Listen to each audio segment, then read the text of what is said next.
वाले हैं। तो आप सभी साथियों से मैं बोलना चाहूंगा, साथियों ऐसे मौके हमें बार बार नहीं मिलते हैं, और ऐसी शानदार ट्रेनर हमारे बीच में आई हुई है।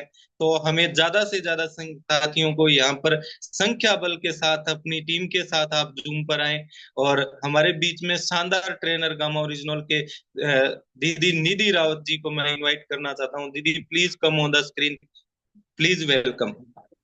Thank you sir. Thank you so much. आपका बहुत बहुत धन्यवाद मुझे इतना वार्मली इनवाइट करने के लिए आज के सेशन में। और इसी के साथ आप सभी का तहे दिल से स्वागत है आज के मॉर्निंग सेशन में। A very good morning to all of you. And I hope आप सभी बिल्कुल स्वस्थ होंगे, अपने स्वास्थ्य पर विशेष ध्यान दे रहे होंगे और अपने स्वास्थ्य को बेहतर बनाने के लिए आप हर संभव प्रयास कर रहे होंगे। इसी मनोकामना के साथ चलिए आइए आज के सेशन की शुरुआत करते हैं।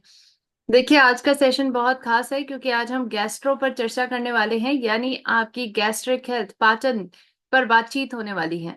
हम सभी जानते हैं कि पाचन संबंधी बीमारियां आज कितनी कॉमन हो चुकी है। हर किसी के घर पे कोई ना कोई एक व्यक्ति ऐसा मिलता ही मिलता है जिसको गैस्ट्रिक परेशानियां अक्सर रहती हैं। आज हमें इन चर्चा करनी है, इन गैस्ट्रिक प्रॉब्लम्स पर बात करेंगे, जानेंगे आखिर कैसे इनसे निपटारा पाया जा सकता है। तो आज के सेशन को हमें बिल्कुल ध्यान से सुनना है, समझना है और नोट डाउन भी करना है, क्योंकि जब आप नोट डाउन करेंगे तभी आप सही और सटीक जानकारी को ज्यादा लोगों तक पहुंचा पाएंगे। तो आइए चलते हैं, हम सेशन की तरफ आगे बढ़ते हैं और आप सभी का पुनः तहे दिल से स्वागत करती हूँ आज के सेशन में। मेरा नाम है निधि रावत और मैं हूँ आपकी हेल्थ का ट्रेनर। आप सभी के बीच में उपस्थित हुई हूँ एक नई जानकारी के साथ। देखिए, अक्सर आज हम ये देख रहे हैं कि हमारी पूरी अगर हम विश्व की जनसंख्या देखें तो हमारी पूरी विश्व की जनसंख्या लगभग 8 बिलियन है। 8 बिलियन जनसंख्या में अगर कोई प्रॉब्लम आपको सबसे कॉमन दिखाई देगी तो वो है पाचन संबंधी परेशानी। और सबसे बुरी बात है कि इसको हम बीमारी के तौर पर देखते ही नहीं है। हमें लगता है हर दूसरे इंसान को तो गैस हो रही है, चलो आज गैस की गोली खा लेती है। हमें लगता है हर दूसरे इंसान को तो एसिडिटी हो जाती है, आज शायद हमने गलत खाना खाया तो हम इनो पी लेते हैं। अक्सर यही आदतें आगे चलकर हमारी पाचन संबंधी बीमारियों को इतना ज्यादा क्रोनिक बना देती है कि हमें फिर डॉक्टर को दिखाने जाना पड़ता है। हम इन बीमारियों में डॉक्टर के पास तब जाते हैं जब हमारी स्थिति अत्यधिक गंभीर हो जाती है। और आज यही कारण है कि हमारी बॉडी में बहुत सारी बीमारियां जन्म ले रही हैं। क्यों? क्योंकि हमारा पाचन बिगड़ता जा रहा है। हम वक्त रहते हुए उस पर ध्यान नहीं देते हैं और जब बहुत सारी बीमारियां हमें घेर लेती है तब जाकर हम डॉक्टर के पास जाते हैं। तो आज पहले तो एक नजरिया बदलना है। क्या नजरिया बदलना है? कि इन बीमारियों को बीमारियों के तौर पर देखना है। जी हाँ, आज अगर आप इन बीमारियों को बीमारियों के तौर पर नहीं देखेंगे तो ये बीमारियां आपके शरीर को नष्ट कर सकती हैं, आपकी मौत का कारण बन सकती है। हमें स्टार्टिंग में नहीं समझ में आती ये बात, लेकिन कहीं ना कहीं जब बहुत सारी बड़ी बड़ी बीमारियां जन्म ले लेती हैं तब डॉक्टर बताते हैं कि आपका पाचन के कारण ये सभी बीमारियां स्टार्ट हुई हैं। तो इसीलिए कहा जाता है कि आपका पाचन आपके शरीर का एक मुख्य प्रक्रिया होती है। हर एक, आप अगर थेरेपी की बात करें या फिर आप आयुर्वेद में देख लें, हमारे जो पुराने ग्रंथ संहिताएं हैं उनमें देख लें, तो हर एक जगह पर ये कहा जाता है कि पेट सही तो सब सही और पेट खराब तो सब खराब। तो पाचन को ठीक करना जरूरी है। और आज के सेशन से आप इस कथन को भी समझ जाएंगे कि you are what you digest, यानी आप वो हैं जो आप पचाते हैं। अक्सर हम क्या सुनते हैं कि आप वो हैं जो खाते हैं, लेकिन आपको मैं कहना चाहूंगी कि यह कथन बिल्कुल अधूरा है। आप जो खाते हैं केवल वही आपको नहीं बनाता, बल्कि आप कितना पचा पाते हैं आज ये चीज डिसाइड करती है कि आपका शरीर हेल्दी रहेगा या नहीं। तो आज इस कथन को भी हम डिटेल में समझ जाएंगे। जैसे जैसे अंत तक पहुंचेंगे आप इस कथन को डिटेल में समझ जाएंगे कि क्यों आखिर हम पाचन पर फोकस कर रहे हैं, क्यों आखिर हम खाने पर फोकस नहीं कर रहे हैं। खाने के साथ साथ पाचन पर फोकस करने की जरूरत है। देखिए, आज हम जानते हैं कि गैस, कॉन्स्टिपेशन, एसिडिटी, ये कुछ ऐसी बीमारियां हैं जो बहुत कॉमन होती जा रही हैं। कॉन्स्टिपेशन तो हम आने वाले दिनों में ये देख रहे हैं कि कई बच्चों को भी कॉन्स्टिपेशन हो रहा है। 9 9 10 10 साल के बच्चों को अच्छे से पॉटी नहीं आ पा रही है, पेट खाली नहीं होता है, सुबह सुबह साफ नहीं हो पाते हैं। कई प्रॉब्लम्स आज ये देख रहे हैं कि बच्चों को भी हो रही है, गैस की परेशानी बच्चों को भी बन रही है, जो बहुत ही कॉमन बात नहीं है। ये बहुत अनकॉमन बात है। बच्चों का पाचन, बच्चों का मेटाबॉलिज्म, ये सभी अच्छा होना चाहिए, लेकिन फिर भी बच्चों की ये परेशानियां क्यों हो रही हैं? क्योंकि आज हमारा लाइफस्टाइल बदलता जा रहा है। इस बदलते लाइफस्टाइल के कारण आज ये बीमारियां कॉमन हो गई हैं। और इसी वजह से आज इनकी कॉमन होने के कारण ही हमारा ये नजरिया बना है कि ये बीमारी तो हर दूसरे इंसान को हो रही है, तो इसका इलाज करवाने की जरूरत क्या है? इलाज करवाने की जरूरत है, क्योंकि ये भी बीमारियां ही हैं, और इनको बीमारियों के तौर पर देखना शुरू कर दीजिए। जैसे आप हर एक बड़ी से बड़ी बीमारी से लड़ने की कोशिश करते हैं, इनसे भी लड़ने की कोशिश करिए। और कैसे लड़ना है? आज अपनी लाइफस्टाइल को ठीक करके, आज प्रकृति के साथ जुड़कर, प्रकृति के सपोर्ट सिस्टम का इस्तेमाल करके। तो हम पूरे समाधान पर बात जरूर करेंगे, लेकिन समाधान पर बात करने से पहले आइए पहले थोड़ा समझते हैं पाचन को, पाचन प्रक्रिया को। देखिए, हर एक व्यक्ति चाहता है कि उसका पाचन प्रक्रिया जितना हो सके उतना मजबूत बने। हम सभी एक स्ट्रॉन्ग डाइजेस्टिव सिस्टम पाना चाहते हैं। लेकिन आखिर ये स्ट्रॉन्ग डाइजेस्टिव सिस्टम होता क्या है? उसको समझने के लिए आप पहले डाइजेशन को समझिए। डाइजेशन यानी पाचन। पाचन यानी हम अपने शरीर को पोषण की जरूरतों को पूरा करने के लिए क्या करते हैं? खाना खाते हैं। आप खाना क्यों खा रहे हैं? खाने से हमें क्या मिलता है? पोषण मिलता है। और यही पोषण तो हमारी शरीर की जरूरत होती है। अब ये पोषण जो हम ले रहे हैं, आप जानते हैं कि आप मुंह के माध्यम से लेते हैं। शुरुआत कहाँ से होती है? मुंह से होती है। मुंह से आप लेते हैं, खाने को चबाते हैं। खाने को चबाने के बाद आप इसी खाने को निगलते हैं, और एक पाइप होती है जो आपके मुंह से पूरा कनेक्टेड होती है आपके पेट तक। इसको हम ईजोफेगस कहते हैं। ये खाने की नली से होते हुए आपका खाना जाता है, डायरेक्टली पेट के अंदर जाता है। और पेट में कई प्रकार के गैस्ट्रिक जूसेस होते हैं, जैसे आप फोटो में भी देख सकते हैं। कई प्रकार के गैस्ट्रिक जूसेस होते हैं जो आपके खाने को पचाने में मदद करते हैं। जैसे HCl होता है जो खाने में से सभी बैक्टीरिया को खत्म करता है। या फिर इसमें पेप्सिन होता है, म्यूकस की लेयर होती है। इसके साथ साथ जब खाना थोड़ा सा पच जाता है तो वही खाना आपकी छोटी आंत में जाता है। छोटी आंत में और भी कई अन्य आपके गैस्ट्रिक जूसेस जाते हैं, जैसे बाइल एसिड जाता है या ट्रिप्सिन जाता है, और इसके कारण आपका खाना पचता है। आपके खाने के अंदर जो पोषक तत्व हैं उनको छोटे छोटे सिंपल कंपाउंड्स में तोड़ दिया जाता है। देखिए, हमारी बॉडी बहुत ही ज्यादा सिंपल है, और हमारी बॉडी को पोषण भी सिंपल फॉर्म में चाहिए। लेकिन हम जो खाने के माध्यम से पोषण ले रहे हैं वो बहुत ही ज्यादा कॉम्प्लेक्स होते हैं। इसीलिए हमारा शरीर उनको डायरेक्टली इस्तेमाल नहीं कर पाता है। इसीलिए हमारी बॉडी में पाचन प्रक्रिया रखी गई है, जो हमारे खाने को सिंपल सब्सटेंसेस में तोड़ने में मदद करता है। यानी आपके खाने को जटिल से ये एक सिंपल पदार्थ में कन्वर्ट करेगा, और ये सिंपल पदार्थ ऐसा होगा जिसको आपका शरीर इस्तेमाल कर पाएगा। जी हाँ। जब ये सिंपल पदार्थ में कन्वर्ट होता है तो कार्बोहाइड्रेट आपकी बॉडी में कन्वर्ट हो जाता है ग्लूकोज में। इसी प्रकार आपकी बॉडी में जो प्रोटीन है जो आप कॉम्प्लेक्स फॉर्म में ले रहे हैं, ये प्रोटीन कन्वर्ट हो जाता है अमीनो एसिड में। और इसके साथ साथ जो फैट होते हैं वो फैटी एसिड में तब्दील हो जाते हैं। और इसी के माध्यम से जब ये सिंपल कंपाउंड में तब्दील होते हैं, तब आपकी छोटी आंत के जरिए इन सभी पोषक तत्वों को आपकी बॉडी में अवशोषित किया जाता है। जब ये पोषक तत्व अवशोषित होते हैं, एब्जॉर्ब होते हैं, तो आपकी बॉडी को मिलती है ये सभी पोषक तत्व की क्षमताएं। ये सभी पोषक तत्व आपकी बॉडी के उन उन एरिया तक पहुंचते हैं जहां पर इनकी जरूरत है। जैसे ब्लड के माध्यम से इनको पूरी बॉडी में फैलाया जाता है। इसके बाद आपका खाना जाता है बड़ी आंत में। बड़ी आंत में कुछ और छोटी छोटी चीजों का एब्जॉर्प्शन होता है, जैसे कई मिनरल्स होते हैं, सोडियम है, पोटेशियम है, कैल्शियम है। इसके साथ साथ पानी का एब्जॉर्प्शन यहाँ पर होता है। और अंत में आपकी बड़ी आंत के अंत में एक रेक्टम नाम का एक बैग होता है, जहां पर जाके सभी प्रकार के वेस्ट मटेरियल स्टोर हो जाते हैं। और सुबह सुबह हम इन्हीं वेस्ट मटेरियल को एनएस के माध्यम से बाहर निष्कासित करते हैं। तो ये पूरा आपका एक डाइजेस्टिव सिस्टम होता है। और आपने यहाँ पर ये बात को समझा कि डाइजेशन यानी पाचन की प्रक्रिया आखिर क्या है। हम जो खाना पोषण बहुत ही ज्यादा कॉम्प्लेक्स फॉर्म में ले रहे हैं, उसको सिंपल पदार्थ में तब्दील करने का काम होता है हमारी पाचन प्रक्रिया का, ताकि हमारा शरीर इनका अवशोषित कर सके, इनका इस्तेमाल कर सके। अब ये पाचन की प्रक्रिया में आपने ध्यान दिया होगा कि इम्पोर्टेंट क्या है। आपका खाना इंपॉर्टेंट है कि आपका पचाना इंपॉर्टेंट है? इंपॉर्टेंट है आपका पचाना, जी हाँ। इवन अगर आप बहुत अच्छा खाना खा रहे हैं, आपके खाने में सभी प्रकार के पोषक तत्व हैं, B12 है, आप अच्छी मात्रा में कार्बोहाइड्रेट ले रहे हैं, अच्छी मात्रा में प्रोटीन खा रहे हैं, अपनी डाइट का ध्यान दे रहे हैं, लेकिन फिर भी अगर आपका पाचन तंत्र अच्छे से काम नहीं करता है, आपका डाइजेशन में परेशानी हो रही है, आपका खाना अच्छे से पच नहीं रहा है, तो जितना भी पोषक तत्व आप खाने के माध्यम से ले रहे हैं वो आपके शरीर पे नहीं लगता है। जी हाँ। और इसीलिए कहा जाता है कि खाने के से ज्यादा इम्पोर्टेंट है आपका पचाना। आप कितना पचा पाते हैं। आप 100% अगर ले रहे हैं न्यूट्रिशन, तो क्या वो 100% न्यूट्रिशन आपकी बॉडी पे लग रहा है कि नहीं लग रहा है, ये आपकी पाचन प्रक्रिया डिसाइड करती है। और इसीलिए कहा जाता है कि पाचन को बेहतर बनाना है। आप वो हैं जो आप पचाते हैं, अब वो नहीं है जो आप खाते हैं। तो पचाना जरूरी है। अब देखिए, पचाने की जो प्रक्रिया है, डाइजेशन की जो प्रक्रिया है, उसकी शुरुआत आखिर कहाँ से होती है, अगर हम इस बात को जान जाएंगे तो हम सभी इन सभी पाचन बीमारियों का रूट कॉज समझेंगे। यानी इनका मूल कारण क्या है, कहाँ से इनकी शुरुआत हो रही है, उसको समझने के लिए आपको ये समझना होगा कि पाचन की शुरुआत कहाँ से होती है।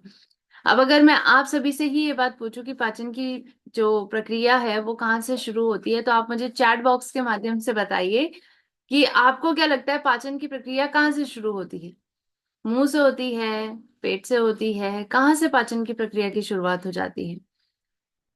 तो आप मुझे चैट बॉक्स में टाइप करके लिख के दे सकते हैं, आपको क्या लगता है कि पाचन की प्रक्रिया की शुरुआत कहाँ से होती है।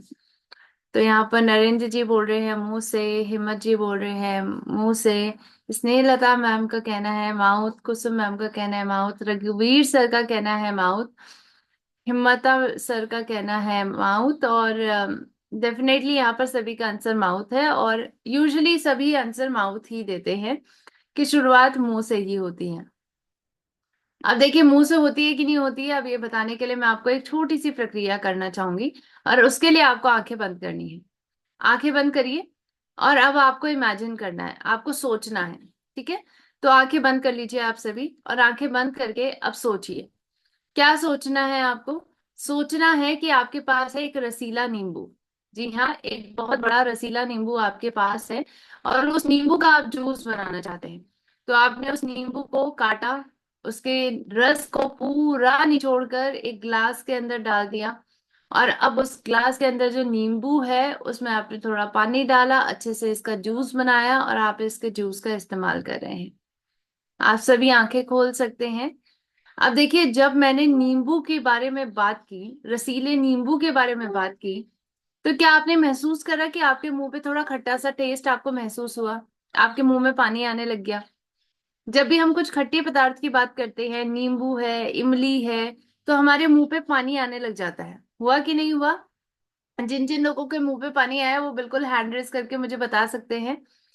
हैंड रेस करिए, हैंड रेस करके मुझे बताइए कि किन किन लोगों के मुंह में पानी आया है। डेफिनेटली देखिए, यहाँ पर बहुत सारे लोगों के मुंह में पानी आया है, और ये बिल्कुल स्वाभाविक बात है। अगर हम देखें कि आप सभी हैंड ओवर कर सकते हैं, thank you for your response. और देखिए, जब भी हम नींबू या कोई भी खट्टी चीजों के बारे में सोचते हैं तो हमारे मुंह पे पानी आने लग जाता है। ऐसे ही जब हमें बहुत भूख लग रही होती है, तब क्या होता है। जब हमें बहुत भूख लग रही होती है तो हम अपने फेवरेट खाने के बारे में सोचते हैं, हम सोचते हैं कि काश हमें खाने के लिए ये मिल जाता, आज तो मजा ही आ जाता। पनीर के बारे में सोचते हैं, जो भी आपका फेवरेट खाना है आप सोचने लग जाते हैं, तो आप ये ऑटोमेटिकली देखते हैं कि आपके मुंह में पानी आने लग जाता है। ऐसा क्यों होता है, क्यों आपके मुंह में लार आने लग जाता है। इसके पीछे का कारण है आपका मस्तिष्क।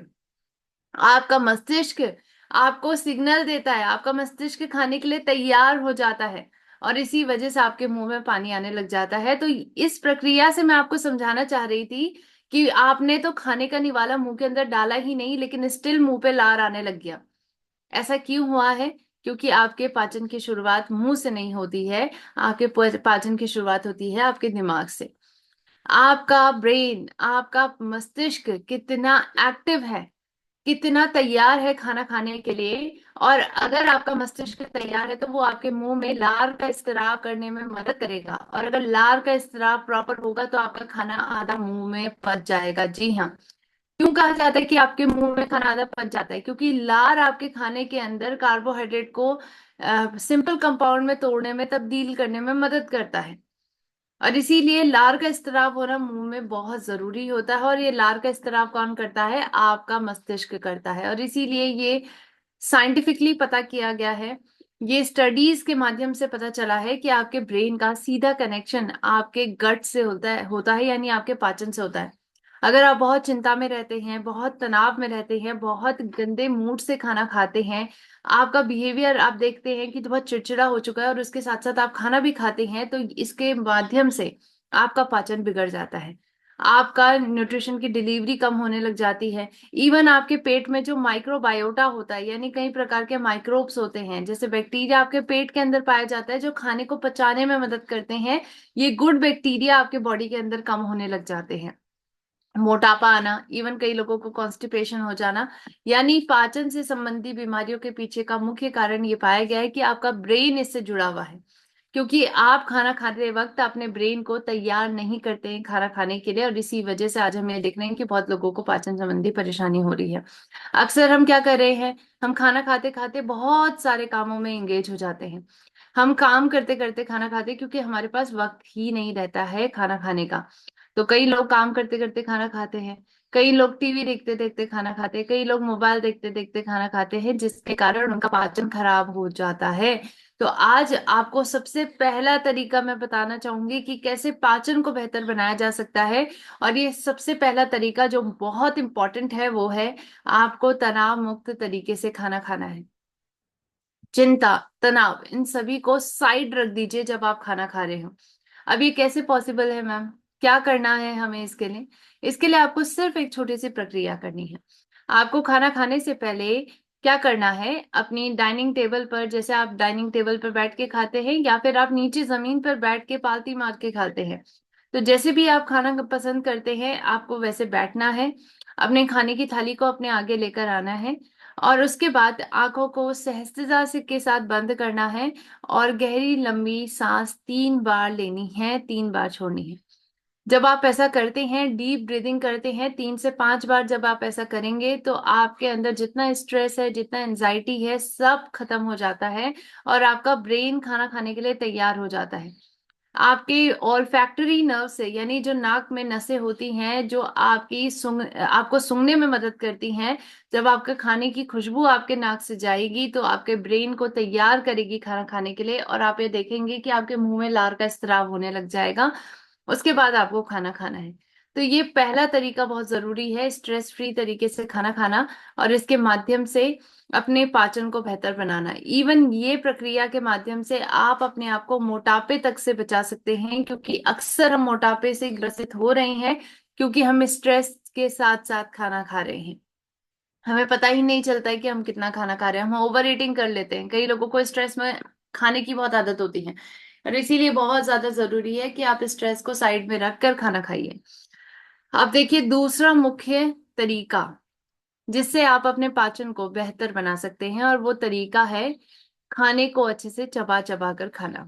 ये बिल्कुल बेसिक नेसेसिटी है डाइजेशन की। अगर आप खाने को अच्छे से चबा चबा कर नहीं खाते हैं तो आप अपने पाचन को बेकार बना रहे हैं, और आपको जो सबसे अच्छा खूबसूरत तोहफा भगवान ने दिया है, आपके दांत दिए हैं, स्पेशली खाने को चबाने के लिए ही दिए हैं, हम उसका इस्तेमाल नहीं करते हैं। और अगर आप दांत का काम आंत को दे देंगे, जी हाँ, दांतों का काम आंतों को नहीं देना है, यानी दांतों का काम चबाने का है, पचाने का है, उसका काम अगर आप आंतों को दे देंगे तो डेफिनेटली आपका पाचन खराब हो जाएगा। तो आज हमें क्या करना है, चबा चबा कर खाना खाना है।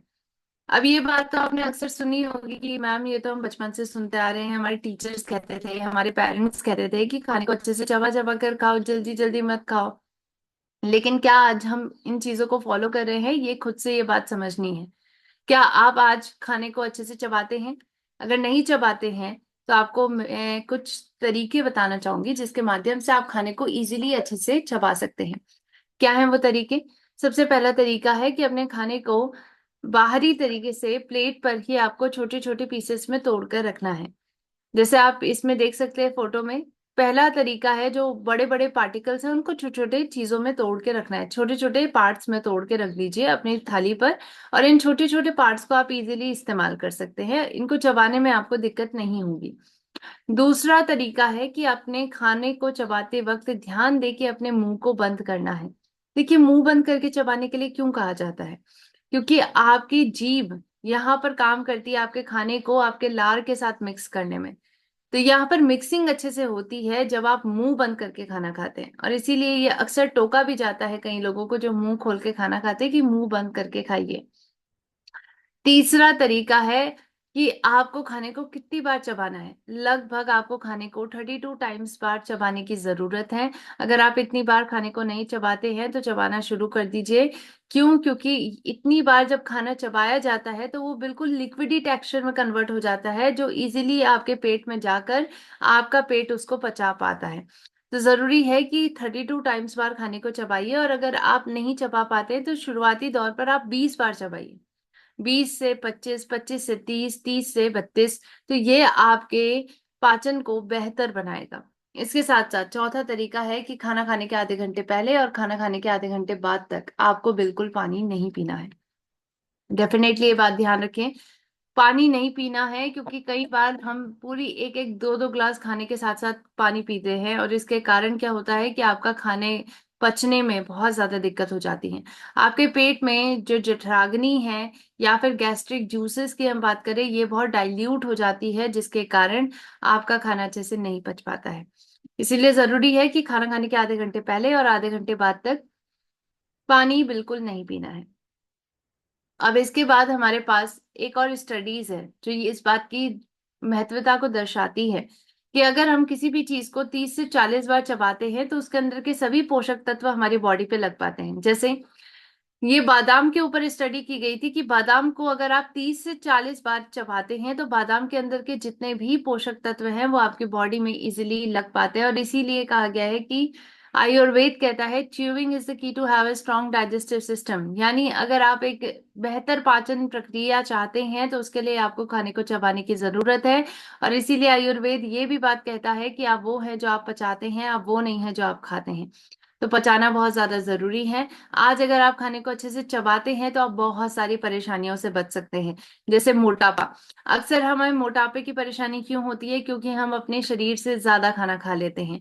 जितनी हमें जरूरत होती है उससे ज्यादा हम खाना खाते हैं, और इसके कारण हम ये देखते हैं कि हमारा ब्रेन बिल्कुल एक्टिवेट नहीं हो पाता है। हमारे ब्रेन तक हम इतनी जल्दी जल्दी खाना खाते हैं, बिना चबाए खाना खाते हैं, तो हमारे ब्रेन तक इनफ सिग्नल नहीं पहुंच पाता है कि हमने कितना खाना खा लिया है और हमारी कितनी भूख कंप्लीट हो चुकी है, हमें कितनी जरूरत और है खाने की। और इसी वजह से हम अपनी क्षमता से ज्यादा खाते हैं और मोटापे के शिकार हो जाते हैं। इसके साथ साथ ये भी पाया गया है कि और भी कई परेशानियां हैं जो आप खाना नहीं चबाते हैं तब हो जाती हैं। जैसे कि आपको कुपोषण की परेशानी होती है, माल न्यूट्रिशन जिसको कहते हैं, इनडाइजेशन, आपका खाना ना पचना, गैस की परेशानी, स्किन की परेशानी। कई लोगों में आप ये देखते हैं कि एक्ने होते हैं, पिंपल्स होते हैं। क्यों होते हैं? क्योंकि उनका पाचन खराब रहता है। इसके साथ साथ कॉन्स्टिपेशन की परेशानी भी कहीं ना कहीं अगर हम देखें तो वो खाने को अच्छे से ना चबाने के कारण होती है। और इन सभी परेशानियों का हल हम क्या निकालते हैं? हम तुरंत एंटासिड्स की गोली खा लेते हैं। एसिडिटी होती है तो हम गोली खा लेते हैं, गैस होती है तो हम तुरंत गोली खा लेते हैं, और कई लोग तो बिना डॉक्टर की सलाह के खा लेते हैं। और आज इसी कारण हम ये देखते हैं कि बहुत सारी परेशानियां अपने आप ही जन्म ले लेती हैं। जी हाँ, आपकी बॉडी बहुत एसिडिक हो जाती है, एसिड रिफ्लक्स बढ़ता है बॉडी में, ब्लोटिंग होती है, बर्पिंग होती है यानी डकारें आती हैं, आपको हमेशा पेट भरा भरा लगता है। और इन सभी दवाइयों के और भी साइड इफेक्ट्स होते हैं, जैसे कि कॉन्स्टिपेशन। कॉन्स्टिपेशन आपकी परेशानी और ज्यादा बढ़ जाएगी, किडनी स्टोन्स बनने लग जाते हैं। इसके साथ साथ लंबे टाइम तक आपको इसके और भी साइड इफेक्ट मिलते हैं, जैसे हड्डियों का कमजोर होना, वीकनेस आना, इवन आपको अर्थराइटिस यानी गठिया की परेशानी हो जाना। तो आज ये सभी परेशानियां हो रही हैं दवाइयों के कारण। तो आज हमें दवाइयों के साथ साथ ये ध्यान देना है कि दवाई की जगह पर आप नेचुरल तरीकों को अपनाने की कोशिश करिए, और इनमें से दो नेचुरल तरीके मैंने आपको बता चुके हैं। पहला है तनाव मुक्त तरीके से खाना खाना, और दूसरा है खाने को चबा चबा कर खाना। आपको एक्सरसाइज करने की बहुत ज्यादा जरूरत है। ये तीसरा तरीका है जो आपकी बॉडी को हेल्दी बना सकता है। तो कैसे आप एक्सरसाइज करें? आप जानते हैं कि डेली आपको कम से कम 50 मिनट तो एक्सरसाइज करनी ही करनी है। आप 40 मिनट एक्सरसाइज कर लीजिए, 10 मिनट या 20 मिनट प्राणायाम कर लीजिए। ये आपकी पूरी बॉडी को हेल्दी बनाता है, आपके पाचन को बेहतर बनाएगा, साथ साथ आपके तनाव को कम करने में आपकी मदद करता है। अब देखिए, आपको मैं एक और तरीका बताना चाहूंगी जो प्राकृतिक तरीका है, और ये प्राकृतिक तरीका आपके पाचन को बेहतर बनाने में आपकी मदद करता है, और इस प्राकृतिक तरीके का नाम है गामा ओरिजिनॉल। जी हाँ, गामा ओरिजिनॉल जो भुरे चावल की भूरी परत से निकाला गया एक सफेद कलर का पाउडर है। और अगर आप इसको अपने खाने से पहले लेते हैं, डेली अगर आप इसकी 2 कैप्सूल लेते हैं, तो ये आपके पाचन प्रक्रिया को बेहतर बनाने में आपकी मदद करता है। आज इसके ऊपर ना सिर्फ क्लिनिकल ट्रायल्स इस बात को सपोर्ट करते हैं, बल्कि हमारे भारत के बड़े बड़े डॉक्टर्स कहते हैं कि गामा ओरिजिनॉल लेने से आपका पाचन बेहतर बनता है। इसके बारे में डॉक्टर रविंद्र गुप्ता सर का कहना है, जो आरबी हॉस्पिटल गुड़गांव में कार्यरत हैं। लगभग 28 साल का एक्सपीरियंस है इनको इस डिपार्टमेंट में। और इनका कहना है कि गामा ओरिजिनॉल लेना हर भारतीय की जरूरत है, ताकि हम अपने पाचन को बेहतर बना सके। तो आइए जानते हैं डॉक्टर साहब का क्या कहना है इस संदर्भ में, और आप सभी को बिल्कुल ध्यानपूर्वक तरीके से सुनना है। Good evening. I am Dr. Ravindra Gupta, Senior Physician in Gurgaon. We all know and rather experience that abdominal disturbances, stomach problems, gas, acidity, it's very much rampant in the population. Everybody is suffering one sometimes or the other. And we all have been popping in pills as an antacid therapy. So far so good, but of course using long term of these drugs definitely have their disadvantages and side effects. And for that matter, it is very important that we have something naturally in our diet which can help us to fight these infections, these kind of gastritis problems.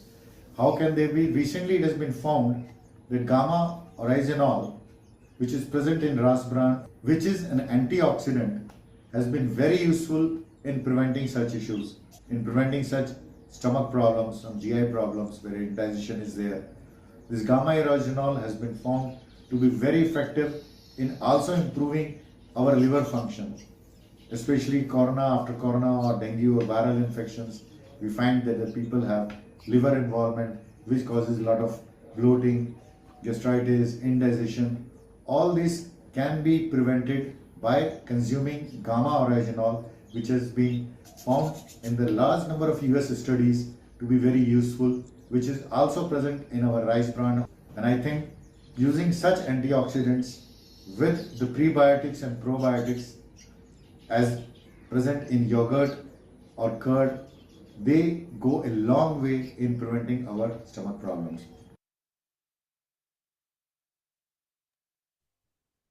तो आई hope आप सभी ने यहाँ पर doctor साहब Good की evening. बातों को ध्यान से सुना होगा। वो कह रहे हैं कि गामा ओरिजिनॉल लेना हम सभी के लिए बहुत जरूरी है। ये गैस्ट्राइटिस, ब्लोटिंग, कॉन्स्टिपेशन जैसी कई प्रकार की परेशानियों पर तो काम करता है। इसके साथ साथ डॉक्टर साहब ये भी कहते हैं कि आपके लिवर के फंक्शन को बेहतर बनाने में ये मदद करता है, जिसका बेहतर प्रभाव आपके पाचन पर पड़ता है। लिवर में डैमेज हो रहा है, उसकी फंक्शनिंग को बेहतर बनाना, इन्फेक्शन जैसी परेशानी से उसको बचाना। इसके साथ साथ अगर आप इसको प्रीबायोटिक्स या प्रोबायोटिक्स के साथ लेते हैं, जैसे आपको दही में ये दोनों चीजें मिलती हैं, तो आपको बेहतर प्रभाव आपके पाचन पर देखने को मिलता है। और इसीलिए आज गामा ओरिजिनॉल का इस्तेमाल करना हम सभी के लिए बहुत जरूरी है। और आप सभी जानते हैं कि ये भारत में उपलब्ध है। जी हाँ, बहुत अफोर्डेबल प्राइस पे इसको एपीआई ऑर्गेनिक्स ने लॉन्च करा है भारत में, ताकि हम छोटी से छोटी या बड़ी से बड़ी स्वास्थ्य संबंधी परेशानियों पर काम कर सकें गामा ओरिजिनॉल के माध्यम से, क्योंकि आज इसके बहुत सारे बेनिफिट्स मिल रहे हैं और इनके क्लिनिकल ट्रायल्स के माध्यम से ये बात कही गई है। गामा ओरिजिनॉल पे जो क्लिनिकल ट्रायल्स है उनको आप देख सकते हैं हमारी हमारी साइट पर। साइट है www.original.in।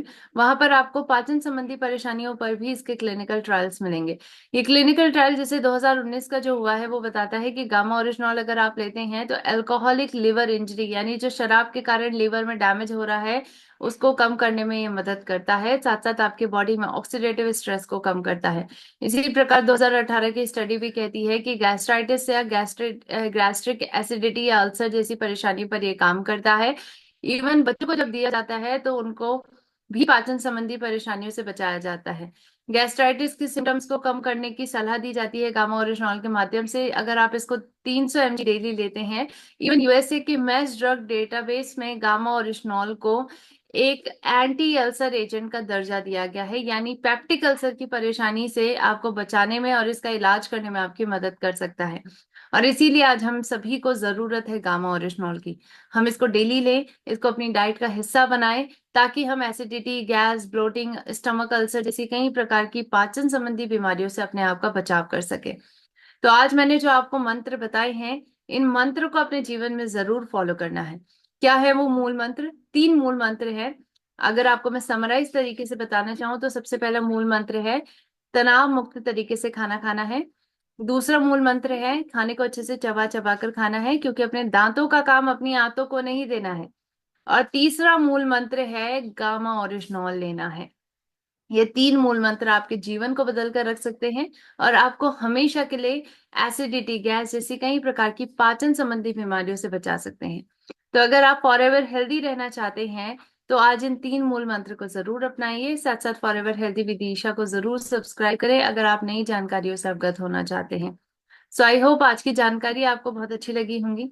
अगर आपको आज की जानकारियां इंपॉर्टेंट लगी है, इफेक्टिव लगी हैं, तो इस जानकारी को पहले तो जीवन में अपनाना है और इसके साथ साथ बहुत सारे लोगों तक आज की जानकारी को पहुंचाना है।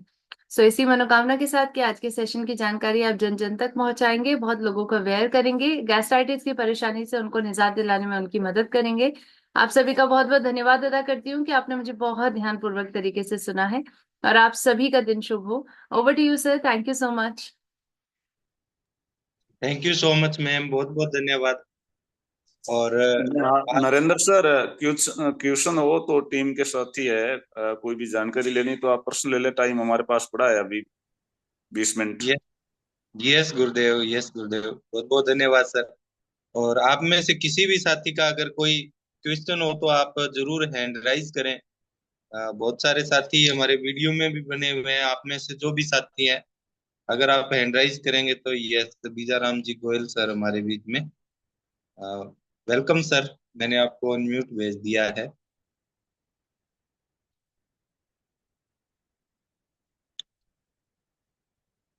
यस और सर। पहले मैं निधि रावत मैडम का हार्दिक स्वागत करता हूँ कि मैम से तो मैं कई बार व्हाट्सएप पे और फोन कॉल पे मैंने बातचीत की है मैम से।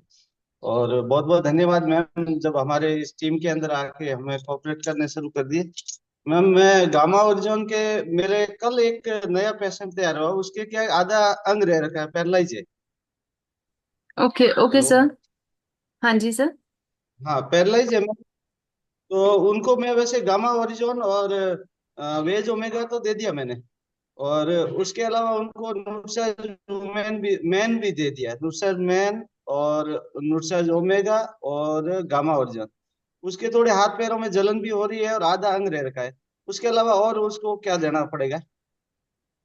ओके सर, आप उन्हें गामा ओरिजिनॉल आपने जो रेकमेंड करा है वो कितनी डोज करी है रेकमेंड? अभी जैसे कल ही की तो मैंने उनको कहा भी एक सुबह और एक शाम को लेनी है, स्टार्टिंग कल ही करी है। ओके, तो आपने कल ही करा है, लेकिन स्टिल उनकी डोजेस थोड़ी बढ़ानी पड़ेगी, क्योंकि पैरालिसिस के पेशेंट को 6 गोली की डोज रेकमेंड की जाती है। 6 गोली यानी 2 गोली सुबह, 2 गोली दिन, 2 गोली शाम खाना खाने से पहले। तो आप उनकी डोजेस बढ़ा दीजिएगा। बाकी ओमेगा 3 आपको देना है उनको, और इसके साथ साथ आपने न्यूट्रीचार्ज मैन भी अगर सजेस्ट करा है तो कोई प्रॉब्लम नहीं है। इसके साथ बस एक चीज और ऐड करिएगा, और वो है न्यूट्रीचार्ज प्रोडाइट। क्योंकि जो पैरालिसिस के पेशेंट होते हैं उनकी मसल्स को दोबारा एक्टिवेट जब कराया जाता है, तो एक्टिवेशन के टाइम पर उनको प्रोटीन की बहुत ज्यादा जरूरत होती है, क्योंकि प्रोटीन ही उनकी बॉडी में माइलिन शीट का फॉर्मेशन करती है। तो प्रोटीन उनको देना है। इसके साथ साथ जो पैरालिसिस के पेशेंट्स हैं उनको B12 की जरूरत होती है। विटामिन B12 आपको कहाँ कहाँ मिलता है? जैसे जो गुड सिप है, आपने गुड सिप में देखा होगा, गुड सिप के पैकेट में लिखा हुआ रहता है कि कौन कौन से मिनरल उसमें पाए जाते हैं, तो B12 भी उसमें लिखा हुआ है। तो आप उनको डेली एक पैकेट गुड सिप लेने के लिए जी भी जी। जरूर कहिए। और अगर उनका B12 कम है, एक बार उनको अच्छा। जांच करवाने के लिए कह लीजिएगा। अगर B12 कम पाया जाता है तो जी। B12 के जो सप्लीमेंट्स होते हैं वो भी साथ में लिए जा सकते हैं डॉक्टर की सलाह के साथ। एक और चीज उनको रेकमेंड करनी है, जो पैरालिसिस के पेशेंट हैं वो जरूर ये चीज जरूर ध्यान दें कि उनको फिजियोथेरेपी जरूर करवानी है। फिजियोथेरेपी अगर नहीं अच्छा। करवाते हैं क्योंकि एक्सरसाइज बहुत जरूरी होती है ताकि उनकी मसल्स को दोबारा एक्टिवेट करके नॉर्मल स्थिति पर लेकर आया जा सके। और उसके लिए फिजियोथेरेपी करवानी जी पड़ती है। तो अगर फिजियोथेरेपी नहीं करवा रहे तो उनको उसकी भी सलाह दे दीजिए ताकि वो जल्द से जल्द ठीक हो जाए। जी जी। अच्छा, एक मैम और है मेरा पेशेंट जो कैंसर पेशेंट है, उनको मतलब कैंसर भी है और इंसुलिन की कमी है, तो शुगर भी बढ़ा हुआ है, और एक उनके जो ब्लड शेड होती है वो भी डाउन है। तो वैसे उनको ऑलरेडी गामा की 2 डोज सुबह 2 शाम को ले रहे हैं। उसके अलावा और भी मैंने कुछ रिकमेंड किया है, लेकिन अभी वो लेने में असमर्थ। मैं आपके नंबर उनको दूंगा, आप एक बार उनसे बात करके। वो श्वेता अग्रवाल मैम है जो वकील है हाई कोर्ट में। तो आपके मैं नंबर दूंगा, आपसे जरूर बात करेंगे। तो थैंक यू मैम, बहुत बहुत धन्यवाद, आपने मुझे टाइम दिया। Thank you ma'am. जी जरूर sir, welcome. Thank you so much. हमारे बीच में योगिता शर्मा जी का हैंड राइज है। मैं आपको म्यूट भेज रहा हूँ। Yes, welcome. धन्यवाद सर, और बहुत बहुत धन्यवाद मैम। आपने बहुत अच्छी जानकारी दी हमें, उसके लिए आपका दिल से आभार। और मैडम मेरा एक क्वेश्चन ये था, अभी एक 10-12 साल की बच्ची है, उसका वेट बहुत ज्यादा है, तो उसको गामा ओरिजिनल दे सकते हैं क्या मैडम? मैम देखिए, बच्ची का 12 साल की है वो और वेट बहुत ज्यादा है, तो गामा दिया जा सकता है, लेकिन गामा देने के लिए उसकी डोजेस पता करनी पड़ेगी। और वो चाहे तो आप डॉक्टर की सलाह के साथ पता कर सकते हैं। इन केस नहीं पता चलती है डोजेस, तो बच्ची को एक एक दिन छोड़कर एक एक गोली दी जा सकती है। कोई परेशानी नहीं है, एक एक दिन छोड़कर एक एक गोली बच्ची को दीजिए। और वेट लॉस करने में बहुत जरूरी है कि बच्ची को एक्सरसाइज करवाना पड़ेगा। देखिए, गामा ओरिजिनॉल क्या करता है कि बॉडी में फैट का डिपॉजिशन होना रोक देता है, लेकिन जो पहले से फैट डिपॉजिट हुआ है उसका क्या है? उसको तो एक्सरसाइज करके कम करना पड़ेगा। तो एक्सरसाइज करवाइए बच्ची को। एक्सरसाइज करवाने के लिए आप उसे योगा से स्टार्ट करवा सकते हैं, कहीं क्लासेस लगवा सकते हैं, किसी स्पोर्ट्स में आप उसे एंगेज कर सकते हैं। धीरे धीरे करके अपने आप फैट लॉस होता है। और इसके साथ साथ उनको डेली 10 मिनट या 20 मिनट प्राणायाम करवाना है। जो ब्रीदिंग एक्सरसाइज होती हैं वो बहुत मदद करती है फैट लॉस में। तो आपको उन्हें कपालभाति करवाना है और सूर्य नमस्कार को करवाइए डेली। ब्रीदिंग प्रक्रिया के साथ करवाइए, जैसे आप किसी भी योगा थेरेपिस्ट या फिर कोई भी आप यूट्यूब चैनल में देखिए जो पूरी ब्रीदिंग प्रक्रिया के साथ सूर्य नमस्कार करवाएं, उनके माध्यम से करना है। इसके साथ साथ आप उनको जरूर कहिए कि डेली पानी अच्छे से पिएं, क्योंकि पानी की मात्रा भी बॉडी से टॉक्सिन्स को कम करती है, साथ साथ आपके पेट को भरा भरा रखती है। तो आपको एक आदत होती है ना, अक्सर बच्चों को होती है कि छोटे छोटे टाइम पे कुछ ना कुछ खाने की आदत रहती है। इसके कारण बहुत जल्दी मोटापा आता है, ये मंचीज खाने की आदत रहती है। तो ये सभी चीजों की आदत कम हो जाएगी जब वो पानी अच्छे से पीते रहेंगे। तो पानी पीने की सलाह दीजिए। सुबह उठने के बाद गुनगुना पानी देना है, और रात को सोने से पहले भी गुनगुना पानी देना है। और डेली 1 घंटा एक्सरसाइज करनी है। धीरे धीरे करके फैट अपने आप ही कम हो जाता है। अगर बच्ची समर्थ है तो पूरे हफ्ते में से किसी एक दिन उसको आप फास्टिंग के मोड में रखिए। फास्टिंग में क्या करना है कि ऐसा नहीं कि बिल्कुल कुछ खाना पीना बंद, पानी पीते रहना है। नींबू सॉरी, नींबू नहीं, नारियल पानी आप उनको दे सकते हैं दिन में। फ्रूट्स आप दे सकते हैं दिन के वक्त में किसी एक टाइम पे। और रात को आप हल्का सी खिचड़ी बना के, जो बिल्कुल पानी जैसी खिचड़ी होती है, उसमें अच्छे से वेजिटेबल्स डालकर आप उनको दे सकते हैं। तो ये पूरे दिन का शेड्यूल ऐसा रहेगा। ऐसा नहीं है कि सुबह फास्ट रखा तो रात को हम भर भर के खाना खा लें, ऐसा नहीं जी करना है। इससे बहुत जल्दी फैट लॉस होता है। फैट लॉस करने का तरीका यही है कि आपको फास्टिंग और ब्रीदिंग, इन 2 चीजों पर ध्यान देना है। जी मैडम। थैंक एक यू मैडम सो एक मच। सवाल और था।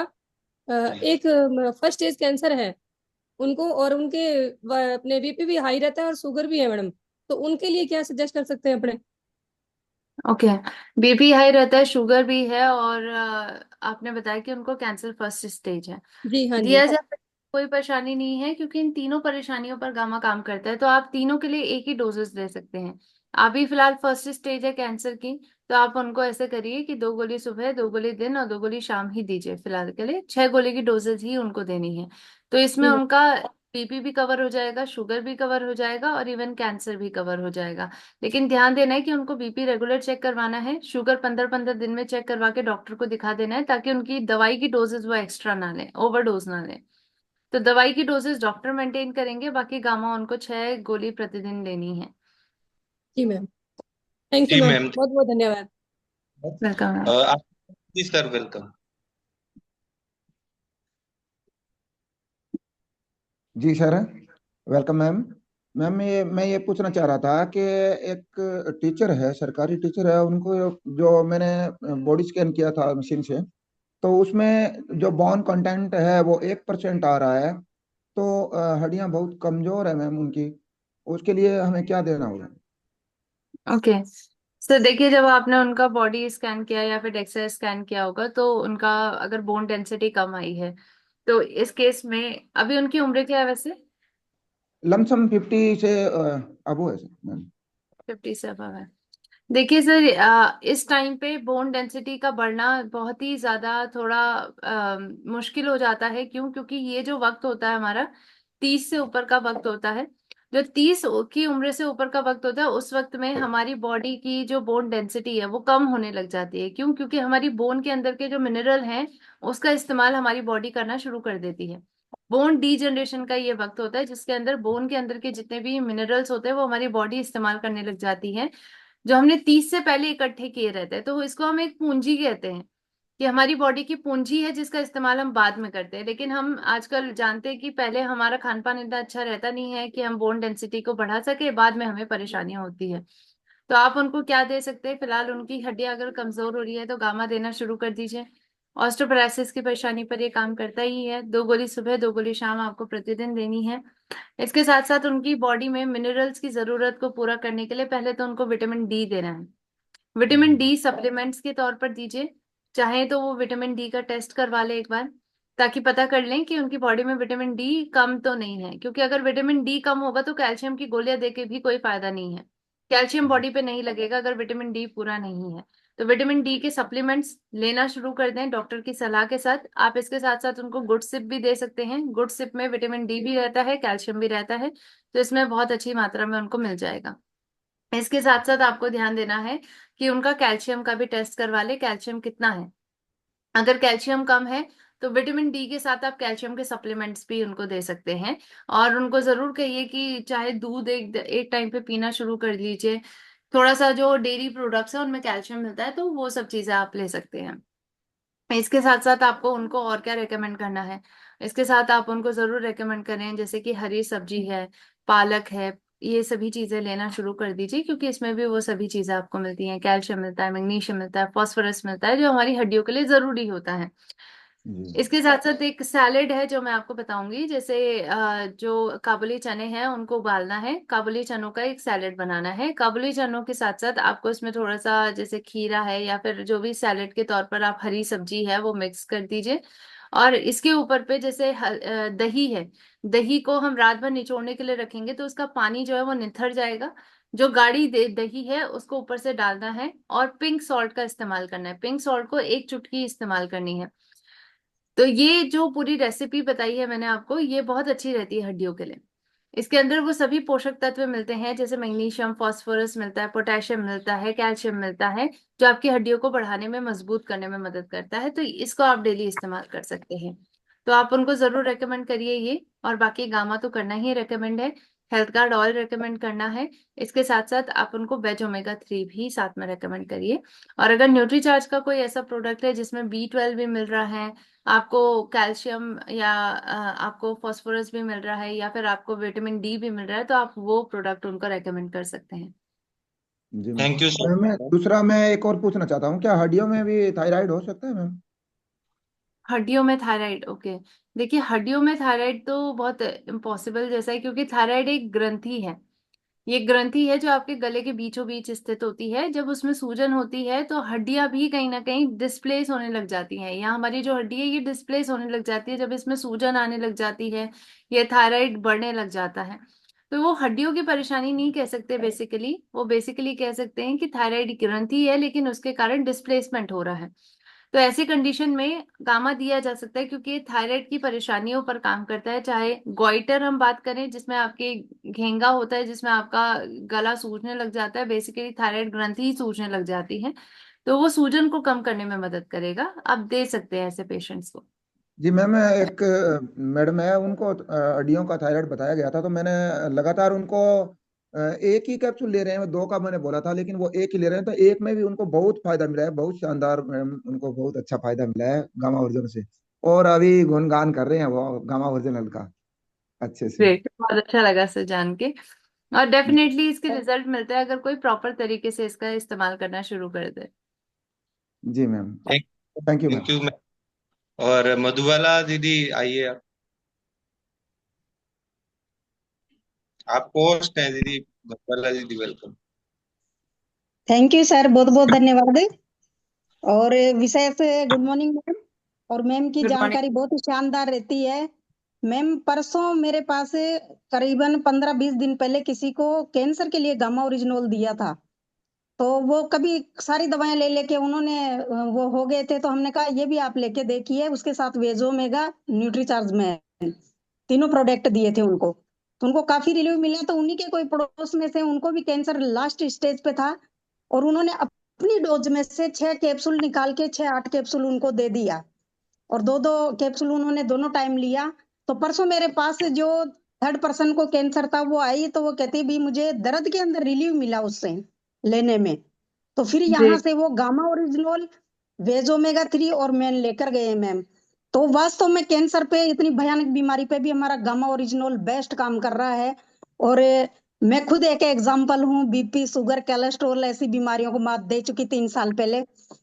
और उसके बाद ही आरसीएम सिस्टम में बिल्कुल इस शिद्दत से काम करते हैं, और इसी भावना से कि किसी की बीमारी ठीक हो, मेरी हुई है तो सबकी हो। तो मैम ये मैं भी 2010 से मैं इस बीमारियों से जूझ रही थी, लेकिन gamma oryzanol, health guard, rice bran oil और आरसीएम के शुद्ध प्रोडक्ट लेने की वजह से आज मैं बिल्कुल स्वस्थ हूँ, और दिन भर काम करती हूँ। सुबह से 4:30 उठती, मॉर्निंग वॉक करके। और जैसे आपने जीवन शैली का भी बताया मैम, हमारा खान जी पान और हमारी जीवन शैली बहुत इंपॉर्टेंट है। तो बहुत ही बढ़िया शानदार आज की जानकारी आपकी रही। गैस स्टेज पे के ऊपर भी, क्यों हर किसी को गैस बनती है, चाय पीना बंद कर देते हैं, बहुत सारी ऐसी प्रॉब्लम है, लेकिन हमारा गामा ओरिजिनल बेस्ट जो सभी बीमारियों पे काम करता है। थैंक यू मैम, बहुत बहुत धन्यवाद आपका। Thank thank you you welcome so ma'am. Much. Major रघुवीर Singh ji sir welcome. Good morning ma'am. Good morning sir. Thanks ma'am, बहुत अच्छी जानकारी दी आपने। मेरा एक छोटा सा क्वेश्चन है, क्या टीबी के पेशेंट को हम क्या रिकमेंड कर सकते हैं, गामा रिकमेंड कर सकते हैं? Yes ma'am, sorry yes, definitely TB के पेशेंट्स को गामा ओरिजिनल रेकमेंड किया जा सकता है क्योंकि इसके प्रभावी रिजल्ट टीबी के पेशेंट पे मिले हैं। एक व्यक्ति है, उन्होंने हमें टेस्टिमोनियल्स के माध्यम से ही, जब मैं सेशन ले रही थी, उन्होंने ये बात शेयर की थी कि उन्होंने 2 व्यक्तियों को लगातार गामा ओरिजिनल दिया था जो टीबी के पेशेंट्स थे, और विद इन 6 मंथ्स के अंदर उनको इतना अच्छा रिजल्ट मिला कि वो टीबी मुक्त हो गए। तो बहुत अच्छी तरीके से इसके रिजल्ट मिलते हैं। टीबी के पेशेंट्स की अगर हम बात करें, उनकी सांस लेने की परेशानी होने लग जाती है, जैसे उनकी लंग कैपेसिटी खत्म होने लग जाती है, उनकी इन्फेक्शन की परेशानी की वजह से ये परेशानी हो रही है, बैक्टीरियल डिजीज है, तो डेफिनेटली गामा ओरिजिनल इसमें मदद करता है, आपकी खुद की इम्यूनिटी को बेहतर बनाता है। साथ साथ अगर डॉट्स की दवाइयों के साथ गामा ओरिजिनल को दिया जाए तो बहुत जल्दी रिजल्ट्स मिलते हैं। तो आप उनको, उनकी जो दवाइयाँ डॉट्स की चल रही हैं उसके साथ साथ आप उन्हें गामा ओरिजिनल दीजिए। 2 गोली सुबह, 2 गोली शाम खाना खाने से पहले देना है, और डेफिनेटली उनको बहुत जल्दी रिजल्ट मिलेगा। इसके साथ साथ उनको हेल्थ गार्ड ऑयल भी साथ में रेकमेंड करिएगा। ये 2 चीजें आपको रेकमेंड करनी है। जी thanks ma'am. Thank you. Snehlata दीदी वेलकम। नमस्कार मैम, जय आर सिक्किम। और मैम नमस्कार आज मैम। आपने जो गामा ग्लूकोल की ट्रेनिंग दी है बहुत ही शानदार मैम। आप जब भी आते हैं अच्छी ट्रेनिंग देते हैं मैम।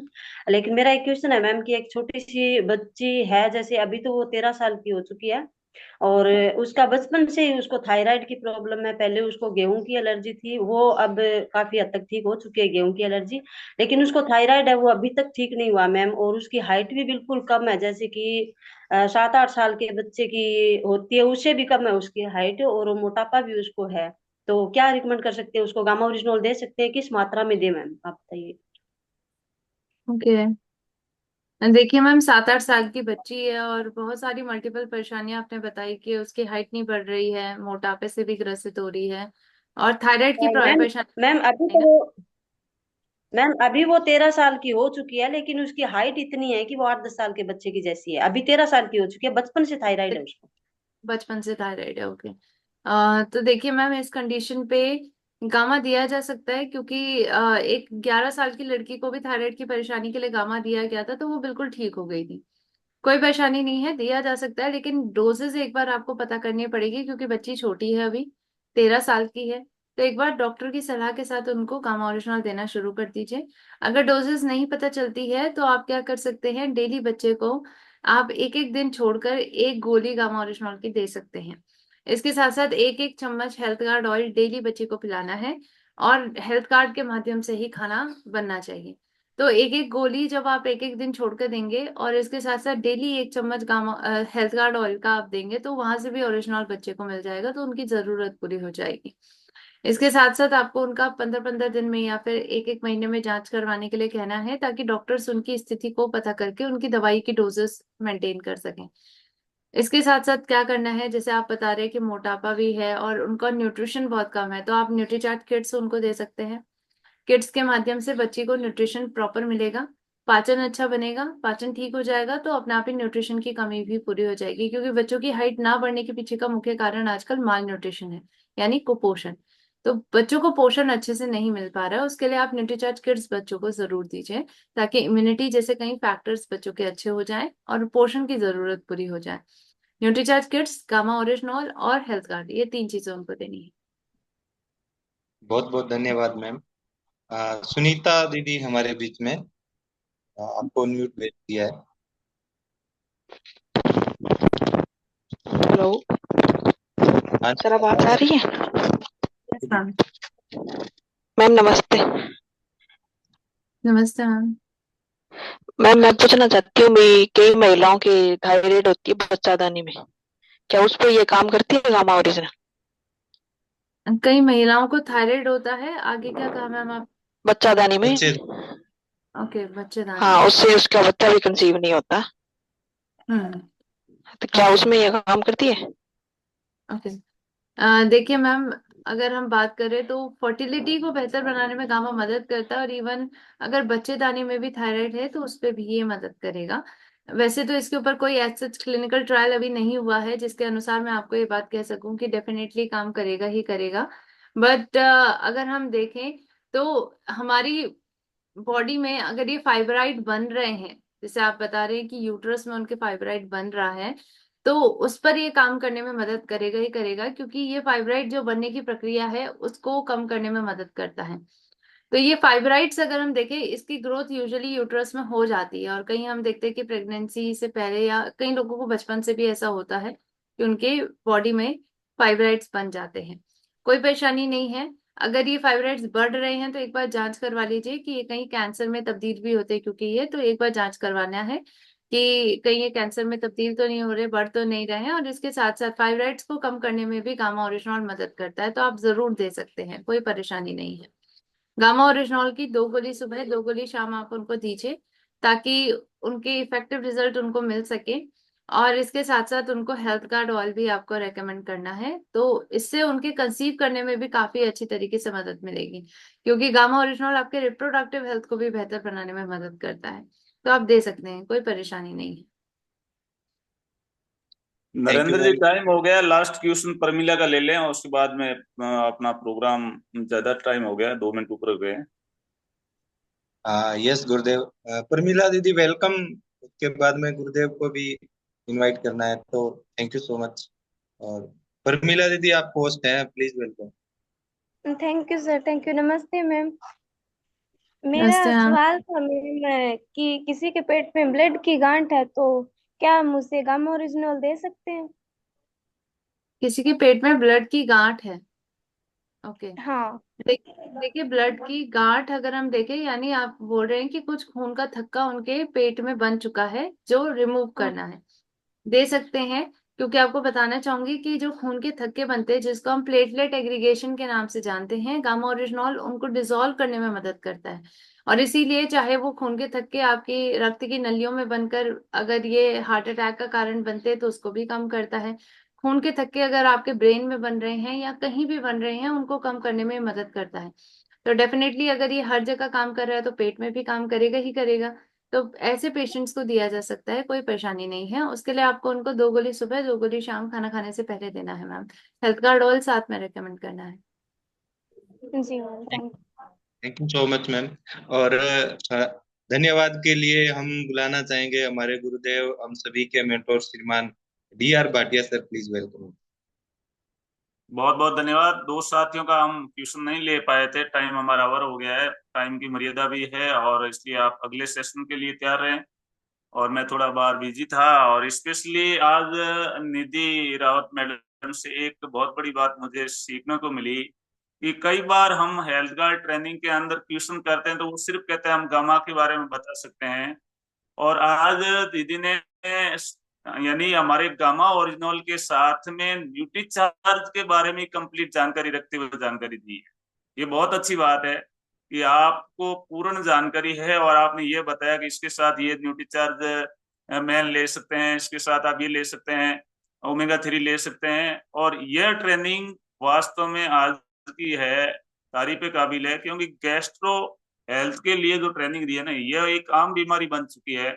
और मुख्य रूप से आपने ट्रेनिंग में बिंदु बताया, समराइज यदि करें कि भोजन जब भी करें तनाव मुक्त होके करें, चबा चबा के खाएं, यानी 32 बार कम से कम आपको भोजन को चबाना है, और गामा ओरिजिनल को लेना है। और बहुत सारे साथियों के क्वेश्चन थे, उनको एक बेहतरीन ढंग से आपने उनको हल दिया, सॉल्व किया। और सबसे बड़ी बात है कि यह ट्रेनिंग मुझे मिली है, तो इससे सबसे बड़ा फायदा मुझे मेरी टीम को ये लग रहा है कि यहाँ हमारी टीम को टाइम मिल रहा है, क्योंकि शाम को नेशनल मीटिंग में होती है, यह ट्रेनिंग तो होती है, सेम होती है, लेकिन बहुत सारे लोग जुड़े हुए होते हैं, तो हमारे टीम के साथियों के सवाल क्लियर नहीं हो पाते हैं। और यहाँ आपने कम से कम आधा घंटा प्रत्येक साथी का क्वेश्चन लेते हुए क्लियर किया है। और आपकी ट्रेनिंग तो वैसे भी जय सर के हेड पे होती है, बहुत ही तारीफ काबिल है। और आपको वो नहीं जानता, ट्रेनिंग के लिए आप विशेष ट्रेनिंग लेके आते हो, और हमेशा हर बात को बेहतरीन ढंग से रखने की कला आपके अंदर है। तो मैं पूरी टीम से चाहूंगा निधि दीदी के लिए एक बार जोरदार तालियां। और बहुत थैंक यू बहुत धन्यवाद। टाइम हमारा ओवर हो गया है, और हर संडे को हमारा ये प्रोग्राम रहता है। आपकी ट्रेनिंग जरूर, हम वादा करते हैं कि गामा पे हम हंगामा करेंगे, और बेहतरीन काम करने के लिए टीम आज से डट जाएगी, क्योंकि गेस्टों की शिकायत तो हर एक को है, और बेहतरीन समाधान आपने दे दिया है। और बहुत सारे आपने और भी तरीके बताए हैं कि हमें और जीवन में क्या ध्यान रखना है। तो बहुत शानदार आज के प्रोग्राम की होस्टिंग की नरेंद्र जी जंगीर ने, आपको बहुत बहुत धन्यवाद। और सभी साथियों ने बड़ी संख्या में यहाँ आके ट्रेनिंग ली, और इस ट्रेनिंग का उपयोग करते हुए इस हिंदुस्तान को स्वस्थ बनाने के लिए हमें काम करना है। तो आज का प्रोग्राम यही एंड करते हैं। और दीदी आपको बहुत बहुत धन्यवाद। मैं थोड़ा बिजी था, इसलिए वीडियो के साथ नहीं आ पाया, माफी चाहता हूँ। बहुत बहुत धन्यवाद। Thank you sir, thank thank you you so ma'am, much. Thank you. Thank you so much sir. आज की रिकॉर्डिंग है मैम, वो हमें मिल सकती है क्या? यस सर, अगर आपको रिकॉर्डिंग चाहिए मैं आपको लिंक में शेयर कर दूंगी। आपके पास मेरा नंबर होगा, आप एक बार मैसेज कर दीजिएगा, मैं आपको आज की मीटिंग की रिकॉर्डिंग शेयर कर दूंगी। जी, आप अगर नंबर चैट में लिख देते तो। सर चैट में, ओके जी।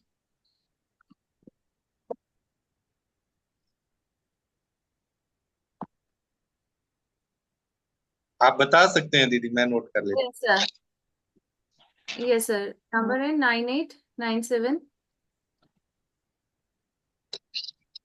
9897 809243। 809243। Yes sir. जी थैंक यू मैम, बहुत बहुत धन्यवाद। आज के प्रोग्राम को यहीं क्लोज करते हैं। और थैंक यू मैम, बहुत बहुत बहुत बढ़िया शानदार प्रोग्राम आज हमारा रहा। बहुत बहुत धन्यवाद। चैट बॉक्स पे नंबर है अंदर जी, चैट बॉक्स में मेरा जी नंबर डालें, बाकी साथी भी का स्क्रीनशॉट ले सकते हैं। ओके। जी